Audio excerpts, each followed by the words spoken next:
اب میں یہاں نکاح کر کے آئی دوسرا گھر بسانے کے لیے، یہ گھر بھی میرا اجڑ گیا، تو اب ایسا کرتے اب کہاں میں بھٹکوں، میں اسی دوسرے کے ساتھ پہلے کے ساتھ چلے جاتا ہوں، پہلا جو میرا شوہر تھا اس کے ساتھ میں چلی جاتی ہوں۔ تو اب یہ پہلے شوہر جس نے طلاق دی تھی، پہلے شوہر کے ساتھ نکاح کرے گا تو بیچ میں یہ جو کام ہوگا جو نکاح کیا اس نے، اس کو حلالہ بولتے ہیں، حلالہ اسی کو بولتے ہیں۔ یہ کیا نہیں تھا اس نے، ہو گیا، یہ ہے حلالہ، یہاں کراتے ہیں حلالہ، اور یہ لوگ جانتے نہیں، پہچانتے نہیں، سمجھتے نہیں۔ اسلام میں حلالہ ناجائز، مروجہ حلالہ ناجائز ہم بھی کہتے ہیں۔ اسلام میں طلاق کا بہترین طریقہ، طلاق کے سسٹم کو تم بدلنا چاہتے ہو کہ جتنا ادھیکار مرد کو ہے اتنا ہی ادھیکار عورت کو ملنا چاہیے، ٹھیک ہے، اور ناقص العقل ہوتی ہے، عورت کا دل بہت کمزور ہوتا ہے، وہ کمانڈیٹ نہیں ہوتی، گرانڈیٹ نہیں ہوتی ہے، وقت وقت پر بدل جاتی ہے، اور کمزور ہوتی ہے، ان کا ارادہ کمزور ہوتا ہے، ان کی شہادت کمزور ہوتی ہے، اسی لیے دو عورت کی گواہی ایک مرد کے سامنے میں قبول کی جاتی ہے، کیوں؟ عورت کی کمزوری کی وجہ سے۔ اسی لیے اسلام نے کہا کہ عورت کو کوئی ادھیکار نہیں ملنا چاہیے، ورنہ چھوٹی بات ہوگی فوراً شوہر کو کہے گا کہ طلاق، فوراً قانون کے لیے وہ پہنچ جائے گا کہ نہیں جناب طلاق ملنا چاہیے، میں تمہیں طلاق دیتی ہوں۔ یونیفارم سول کوڈ لانے سے آخر کس کو بدلنا چاہتے؟ ہمارے مسلمانوں کی شریعت کے اندر مداخلت کرنا چاہتے، مسلمانوں کی پرسنل لا کو چھیڑنا چاہتے۔ آپ بولو نا کہ مسلمانوں تمہاری وجہ سے یہ دیش ترقی نہیں کر رہا، ہم تمہیں تاریخ گنا کر رکھیں گے، ہم تمہیں بتائیں گے کہ اس دیش کو ترقی ہم نے کیسے دی۔ اس دیش کے اندر میزائل نہیں تھا تو میزائل دینے کے لیے مسلمان کلمہ پڑھنے والا آگے بڑھا۔ اس دیش کے اندر، اس دیش میں کرکٹ کی دنیا کے اندر نام روشن کرنے والے ہمارے کلمہ پڑھنے والے میدان میں آئے تو دیش کا نام روشن کیا۔ اس دیش کو ترقی نہیں ملتی تھی، گناہوں کی دنیا میں مارکیٹ کرتے ہو، جب تک اردو زبان کو نہیں داخل کرو گے تو اس وقت تک تمہارا نام بڑھ نہیں ہوگا، تمہارے میوزک قبول نہیں ہوں گے۔ وہ غلط بات ہے، میں ترجمانی نہیں کر رہا ہوں بلکہ ان لوگوں کو سمجھانا چاہتا ہوں کہ جس کو تم غلط نظریے سے دیکھنا چاہتے ہو، بھارت کے سمویدھان کو تم بدلنا چاہتے ہو، اس دیش کی پرانی تاریخ مسلمانوں کی رہی ہے، مسلمانوں نے اس دیش کو ترقی دی ہے، اپنے خون کو بہا کر ترقی دی ہے۔ اس دیش کو ترقی دینے میں انہوں نے اپنے آپ کو کمزور کر لیا۔ سچر کمیشن کی رپورٹ پڑھو، مسلمان اگر کمزور ہے تو اپنی کرتوت کی بنیاد پر، لیکن دیش کے خلاف کوئی مسلمان کہیں نہیں گیا۔ قانون بنانا ہے آپ کو مسلمانوں کے لیے تو بنائیے نا۔ سینکڑوں مسلمان موب لنچنگ کر دیے جاتے۔ 2 روز پہلے بھونیشور کی سرزمین پر 3 کلومیٹر دور وہاں کے سی ایم کے گھر سے 2 نوجوانوں کو بانٹ کر مارا گیا۔ آپ کس کے اوپر روک لگاؤ نا؟ اگر موب لنچنگ رکے گا تو دیش ترقی کرتا ہوا جائے گا۔ کیا ہوا اتراکھنڈ کے اندر یہ کہہ دیا گیا کہ مسلمان یہاں پر کوئی بزنس نہیں کرے گا، کیوں؟ بھارت کے سمویدھان کا آرٹیکل نمبر 19 کے اندر کیا کہا؟ All citizens shall have the right، سارے بھارتیوں کو ایک حقوق دیے گئے، کس لیے؟ ان کو بزنس کرنے کے لیے۔ to practice any profession، article number 19۔ Uttarakhand کے جاہلوں، اتراکھنڈ کے فرقے باطلہ کے چہرے سنو، آرٹیکل نمبر 19 پڑھ کر سناتا ہو۔ All citizens shall have the right، article number 19 کے نیچے جاؤ، ABCDEF G پر جاؤ۔ to practice any profession or to carry on any occupation، trade اور بزنس۔ بھارت کا ناگرک سیتامڑھی کا ہے تو دلی میں جا کر بزنس کر سکتا ہے، اگر کوئی مظفر پور کا ہے تو پٹنہ میں کر سکتا ہے، بہار کا ہے تو کیرلا میں جا کر کر سکتا ہے، اگر کوئی سیمانچل کا ہے تو اتراکھنڈ میں جا کے کر سکتا ہے۔ وہاں کے نوجوانوں نے، وہاں کے فرقے باطلہ نے کیا کہا کہ مسلمان مسلمانوں تم جتنے بھی یہاں پر فرنیچر کا کام کر رہے ہو تمہاری دکان ترقی کر رہی ہے، اسی لیے تم لوگ دکان بند کر لو، نہیں تو فلاں تاریخ تک تمہاری دکان میں تالے ڈال دوں گا۔ بھارت کے پرائم منسٹر صاحب کیوں منہ میں آپ کا دہی جم جاتا؟ دیش کو اصل کمزور کے لوگ کر رہے ہیں، کیوں نہیں آپ کا منہ کھلتا؟ آپ ان لوگوں کے خلاف جو آرٹیکل نمبر 19 کا وائلیشن کر رہے ہیں، آرٹیکل بھارت کے سنویدھان کے دفعہ نمبر 19 کو توڑ رہے ہیں، آپ نے کیوں نہیں کہا ان لوگوں کو کہ اس دیش کے اندر پریکٹس اینی پروفیشن اور کیری آن اینی آکوپیشن اور ٹریڈ اور بزنس؟ جب لکھا ہوا ہے کہ کوئی مسلمان ہو کہ ہندو ہو کسی بھی اسٹیٹ میں جا کر تجارت کر سکتا ہے، آپ کیوں نہیں منع کرتے ان لوگوں کو؟ کیوں منع نہیں کریں گے؟ اسی لیے کہ آپ کے چہرے، آپ کے چمچے، آپ کے کام کرنے والے ہوتے ہیں، آپ کے پیچھے پشت پناہی میں یہ لوگ کام کرتے۔ ان دہشت گردوں کو، ان دیش کے لوٹیروں کو، ان شرابیوں کو روک لو، خدا کی قسم دیش ہمارا ترقی کرے گا۔ ان لوٹیروں کو جن کو آپ پیسے ٹرانسفر کرتے، آپ شیل کمپنی میں 20,000 کروڑ روپے آپ دیتے ہیں پی ایم فنڈ سے نکال کر، ان لوٹیروں کے ہاتھ میں ہتھکڑی لگا، میں قسم کھا کر کہنے کے لیے تیار ہوں ہمارا دیش ترقی کرے گا۔ ہر انسان کے اکاؤنٹ میں 1-1 لاکھ روپے جمع ہوگا۔ اصل دیش ترقی اس لیے نہیں کر رہا، یونیفارم سول کوڈ شریعہ قانون کی وجہ سے دیش کی ترقی تھوڑے رکی ہوئی، آج تھوڑے۔ بھارت کے اندر میں مسلمان کب سے، ہزاروں سال پرانی تاریخ ہے اس دیش کے مسلمانوں کی، اور خصوصاً بھارت کے اندر تو یوں کہیے اللہ کے نبی علیہ الصلوۃ والسلام کے زمانے میں حضرت عمر فاروق رضی اللہ تعالیٰ عنہ کے زمانے سے ہی ان کے ایک خلیفہ، ان کے بڑے صحابی، ان کے زمانے سے بھارت کے اندر مسلمانوں کا آنا شروع ہو گیا تھا، اور تب سے لے کر اس دیش میں، اس مٹی پر مسلمان اپنی شریعت پر عمل کرتے۔ اتراکھنڈ کے اندر الٹیمیٹم لکھ دیا کہ نہیں نکل جاؤ، وہاں کے مسلمان اسی لیے ترقی کر رہے ہیں کیونکہ وہاں کے مسلمانوں نے ایمانداری سے اپنی تجارت اور اپنے بزنس کو آگے کیا ہے۔ انہوں نے محمد رسول اللہ کی سنت کے مطابق تجارت شروع کی تو اللہ تبارک و تعالیٰ نے ان کی تجارت میں، ان کے کاروبار میں برکت عطا کیا، تو وہ لوگ آگے بڑھے۔ تو تمہارے پیٹ میں کیوں درد ہوتا؟ تم صرف سر پر، ماتھے پر کفن باندھ لو، اس کے بعد کہتے پھرو کہ نہیں دیکھو ہم کر رہے بزنس، ہماری ترقی نہیں ہو رہی، ان کی ترقی ہو رہی، اسی لیے لو دھمکی۔ اس سے دیش آگے نہیں بڑھے گا، اس سے ہمارا دیش کمزور ہوگا، آؤٹ آف کنٹری کے اندر ہمارے اس دیش کی بدنامی ہوگی۔ جتنی کوششیں کرنا کر لو، جتنی کوشش کرنی ہو، بہت پہلے سے کوشش ہو رہی ہے شریعت کو بدنام کرنے کی، شریعت کو مٹانے کی۔ مٹنا تو دور کی بات ہے کیونکہ اللہ نے صاف کہہ دیا کہ اللہ کا قانون کبھی بدل ہی نہیں سکتا، مٹ ہی نہیں سکتا، لا تبدیل لکلمات اللہ۔ دوسری بات ہے کہ جو لوگ بدنام کرنے کی کوششیں کرتے ہیں، کبھی کشمیر فائل بنا دیتے، کبھی کیرلا اسٹوری بنا دیتے۔ کیرلا اسٹوری میں 32,000 لڑکیاں کنورٹ ہو کر سیریا چلی گئی، وہ اس میں داعش میں جوائننگ ہو گئی۔ تو ہم دیش کے پرائم منسٹر صاحب سے پوچھنا چاہتے ہیں کہ آپ کا جو سیکرٹری صاحب ہیں اجیت ڈوبھال صاحب، بڑے ٹیلنٹڈ ہیں، 4 سال پاکستان میں رہ کر آئے، کیمیکل ہتھیار کیسے بنتا اس کا پتہ لگا کر کے آئے۔ وہ کیا اچار بنا رہے تھے جب 32,000 بچیاں جا رہی تھی، ویزا کس نے ان کو اپلائی کیا؟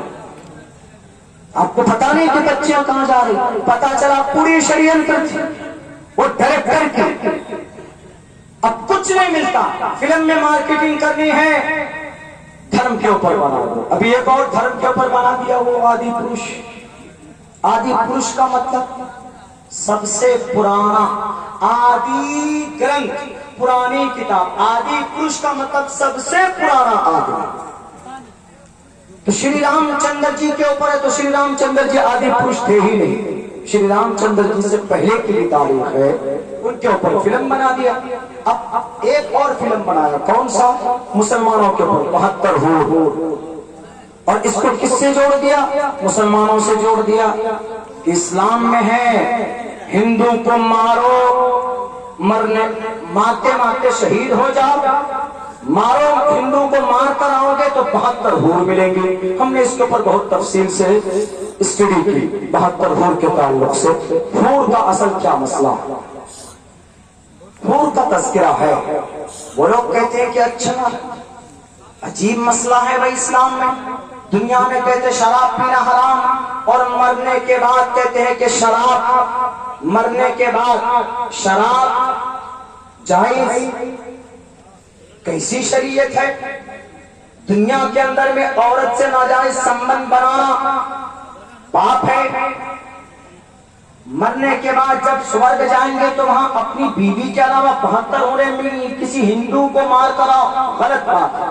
کسی ہندو کو کیا کسی پرانی کو تکلیف دینے کی پرمیشن نہیں ہے اس دھرتی پر۔ 72 حور کا کیا مسئلہ، 72 حور کا مسئلہ۔ حور کا کانسیپٹ اسلام میں یہ ہے کہ جو جنتی ہوگا، جو اللہ کے فرمان کے مطابق اپنی زندگی گزار کر جائے گا، مرنے کے بعد اللہ تبارک و تعالیٰ اس کو حور عطا کریں گے۔ حور کیسی ہوگی؟ حور عین، بڑی آنکھوں والی، کامثال اللؤلؤ المکنون، اور بہت سی حور مقصورات فی الخیام، حویلیوں میں، خیموں میں حور ہوں گی، خوبصورت سمجھانے کے لیے، خوبصورت بڑی آنکھیں والی۔ قرآن کریم میں اس کی تفسیر موجود ہے، بلکہ احادیث پڑھیں گے، ترمذی پڑھیے، اس کے اندر ابن ماجہ پڑھیے، اس کے اندر اللہ کے نبی فرماتے ہیں کہ جو جنتی ہوگا وہ اس کو جنت کے اندر اس کو حور دیے جائیں گے۔ جنتی ہوگا اس کو وہاں پر شراب پلائی جائے گی، وہ یہ شراب نہیں ہے ناپاک جو انگور سڑا کر پتہ نہیں اس میں شراب بنانے والا پیشاب بھی کرتا ہوگا۔ اسی لیے ہمارے سی ایم چیف منسٹر صاحب نتیش صاحب نے اس کو بین لگایا۔ یہ شراب شریف ہی نہیں، یہ شراب پینے کے بعد عقل مفلوج ہو جاتی، یہ شراب پینے کے بعد آدمی بیوی کو مارتا، یہ شراب پینے کے بعد آدمی گالی بکتا، یہ ناپاک شراب ہے۔ شراب means to drink something in the heaven، کسی چیز کو مشروب کو پینا، وہاں شراب سے مراد وہ شراب ہے جو اللہ کے طرف سے وہ شراب، اور وہ ناپاک نہیں ہے، اس کو پینے کے بعد آدمی کی عقل ختم نہیں ہوگی، وہ شراب پینے کے بعد آدمی زنا نہیں کرے گا، وہ شراب پینے کے بعد آدمی بیوی کو نہیں مارے گا، وہ شراب پینے کے بعد آدمی کا جو کامن سینس ہے وہ اپنی جگہ کے اوپر باقی رہے گا۔ یہ وہ شراب ہے میڈم میڈیا والی، وہ شراب ہے۔ اور 72 حور کا جو ترجمہ تم کرتے ہو کہ 72 حور مسلمان ہندو کو مار کر آئے گا، مر جائے گا، شہید ہوگا تو کل قیامت میں اللہ 72 حور دیں گے، غلط بات۔ اگر ہمارا کوئی مسلمان دیش کی ترقی کے لیے، اگر دیش کو بچانے کے لیے شہید ہو جائے، یا کوئی مسلمان جنگ کے میدان میں، اب تو جنگ نہیں ہے لیکن پہلے زمانے کے اعتبار سے اللہ کے نبی کے زمانے میں ہوتا تھا، بلکہ ہمارے بھارت کے اندر خود ہندو راجا مہاراجا آپس میں لڑتے تھے، اس جنگ میں اگر کوئی شہید ہو جاتا پرٹیکولر مسلمان، تو اللہ کے نبی علیہ السلام نے ابن ماجہ کے اندر ایک روایت ہے جو مضبوط دلیل کے ساتھ علامہ ناصر البانی نے ان کی تصدیق کی ہے کہ اگر کوئی بندہ میدان کارزار میں شہید ہو جاتا ہے تو اس کو کل قیامت میں 72 حور عطا کرے گا، اور وہ 72 حور میڈم میڈیا والی، تم کہتے کہ 72 حور کا مالک کون؟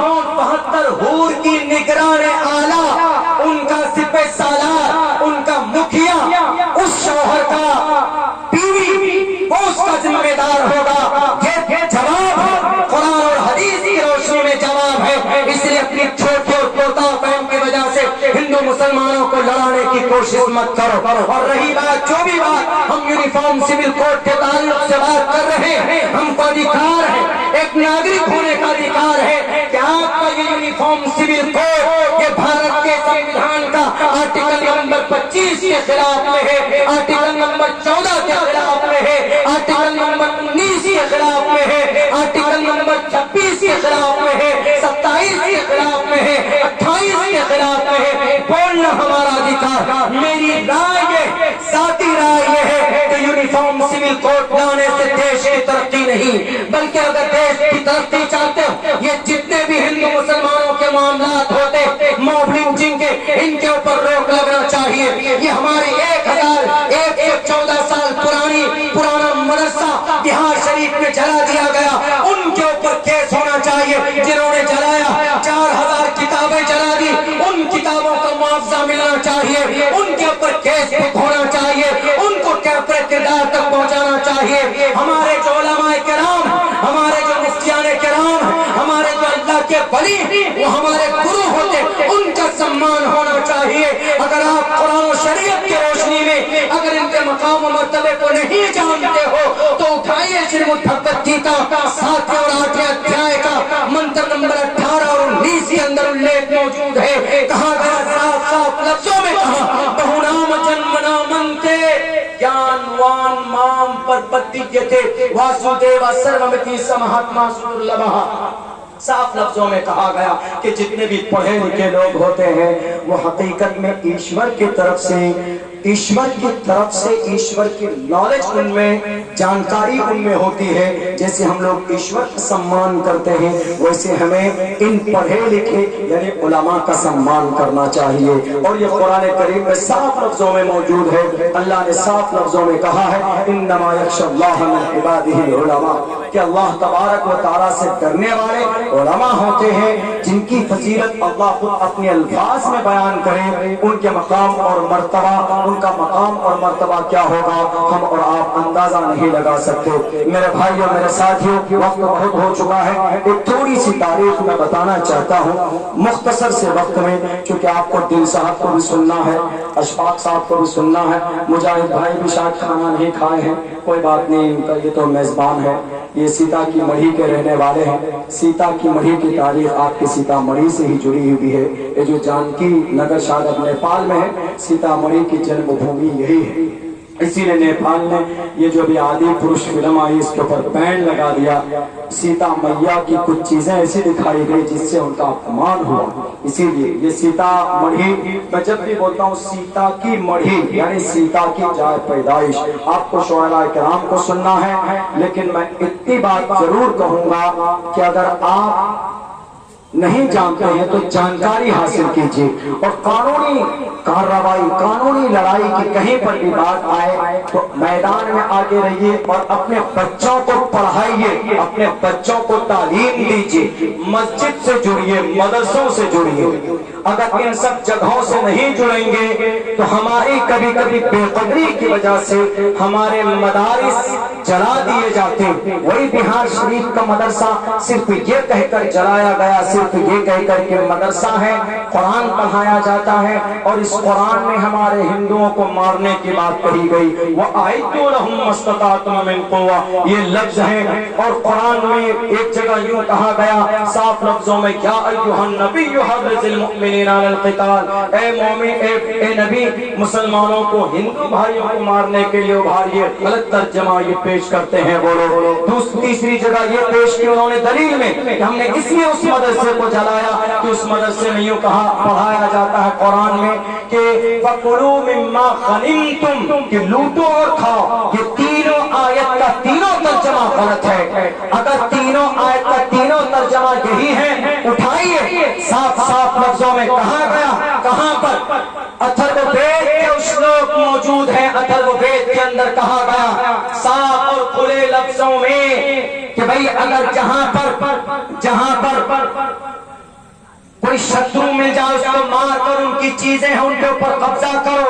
فَكُلُوا مِمَّا غَنِمْتُمْ، لوٹ کی مال میدان کارزار میں ملے تو ان کے اوپر قبضہ کرو، ان کو کھاؤ، منع نہیں ہے، اس پر ہے وہ آیت۔ لیکن یہ لوگ خامخواہ بولتے ہیں کہ نہیں آپ کے قرآن کریم کے اندر یہ آیت ہے، یہ غلط ہے۔ یا ایھا النبی حرض المؤمنین علی القتال، اگر چائنا ہمارے ملک میں گھس جائے تو مودی جی سو کر رہیں گے نہیں، مودی جی کہیں گے اپنے چیف، اپنے آرمی سے، نیوی سے اور سی ایف پی ایف سے سب کہیں گے، پولیس پرشاسن سے کہیں گے کہ بھئی جو بھی ٹیررسٹ ہے، جو بھی گھس پیٹی ہے، اس کو کافر کردار تک پہنچاؤ۔ وہاں پر اللہ تبارک و تعالیٰ نے اللہ کے نبی علیہ السلام کو آرڈر دیا کہ اے نبی تم خاموش بیٹھے ہو،